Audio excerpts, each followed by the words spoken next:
Assalamualaikum warahmatullahi wabarakatuh. Teman-teman, pada video kali ini saya akan membahas mengenai sampel. Perusahaannya itu adalah perusahaan manufaktur. Periodenya itu tahun 2022 sampai dengan 2024. Jadi dalam penelitian ini menggunakan 3 tahun penelitian. Nah, teman-teman perlu diketahui bahwa perusahaan manufaktur itu ini terdiri dari beberapa klasifikasi, yaitu ini ada barang baku perindustrian atau industrial, barang konsumen primer, non primer, kesehatan dan teknologi. Nah, setelah diklasifikasi ini diambil dari IDX, diperoleh populasinya itu ini. Jadi nanti teman-teman bisa lihat barang baku atau basic material itu ada beberapa subsektor. Nah, ini di sini teman-teman bisa lihat. Nah, setelah dihitungkan itu jumlah untuk populasinya itu sebanyak 228. Jadi nanti 228 perusahaan untuk populasinya.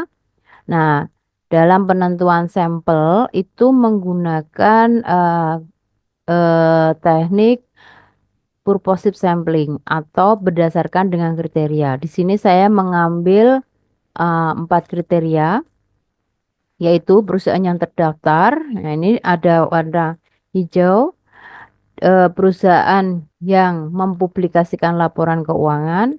Ini ada warna biru, dan perusahaan menggunakan mata uang rupiah nanti dengan kode warna kuning, dan perusahaan yang mendapatkan laba nanti kodenya adalah warna merah. Oke, teman-teman bisa dilihat di sini dengan jumlah awalannya itu atau populasinya itu sebanyak 228. Nah, nanti dibuat skema seperti ini. Nanti ketemu sampel terakhir berapa. Nah, ini proses untuk penentuan sampelnya melalui slide ini. Satu itu adalah perusahaan yang terdaftar. Jadi nanti perusahaan yang terdaftar itu teman-teman mengeliminasi yang warna hijau, karena warna hijau ini misalkan ini perusahaan Smile itu dia terdaftarnya IPO-nya itu tahun 2024. Jadi 2022, 2023 dia belum terdaftar. Jadi dia tidak masuk dia tidak masuk kriteria pertama. Jadi sudah dieliminasi di kriteria pertama. Untuk selanjutnya, setelah ketemu ini yang sudah masuk kriteria yang pertama, diseleksi lagi berdasarkan kriteria kedua, yaitu terdaftar, mempublikasikan laporan keuangan. Nah, di sini masih banyak yang belum mempublikasikan karena nanti bulan April kemungkinan masih banyak perusahaan ini mempublikasikan laporan keuangan. Jadi ini bisa menggunakan data sementara per 31 Maret 2025. Di sini ada beberapa perusahaan yang belum mempublikasikan laporan keuangan. Jadi nanti akan mengurangi kriteria sampelnya. Jadi tadi sampelnya 202 dikurangin dengan yang tidak mempublikasikan itu ada 65 perusahaan. Nanti sampelnya untuk sementara yang lolos di kriteria kedua itu sebanyak ini 137.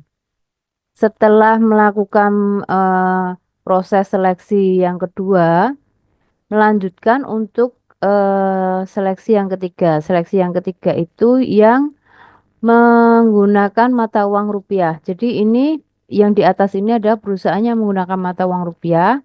Sedangkan yang kuning ini adalah perusahaan yang menggunakan mata uangnya dolar. Jadi ini tidak lolos seleksi atau dieliminasi. Nah, untuk yang kriteria yang keempat itu adalah perusahaan yang mendapatkan laba. Jadi nanti yang di atas ini adalah perusahaan yang mendapatkan laba, sedangkan yang merah ini yang tidak lolos seleksi atau yang dieliminasi itu perusahaan yang mengalami kerugian atau tidak mendapatkan laba. Jadi setelah melalui proses seleksi diperoleh sampel akhir. Nah, ini sampel akhirnya. Sampel akhirnya itu sebanyak ini. Teman-teman bisa lihat sampel akhirnya sebanyak, nah ini sebanyak ini nanti dimasukkan ke dalam ini. Kalikan 3 tahun, periodenya 3 tahun. Nah, ini nanti sudah ketemu untuk dijadikan sampel penelitian teman-teman. Demikian teman-teman, sudah saya share mengenai seleksi sampel perusahaan manufaktur periodenya 2022 sampai 2024. Apabila teman-teman memerlukan data ini, teman-teman bisa DM ke Instagram saya. Semoga bermanfaat. Wassalamualaikum warahmatullahi wabarakatuh.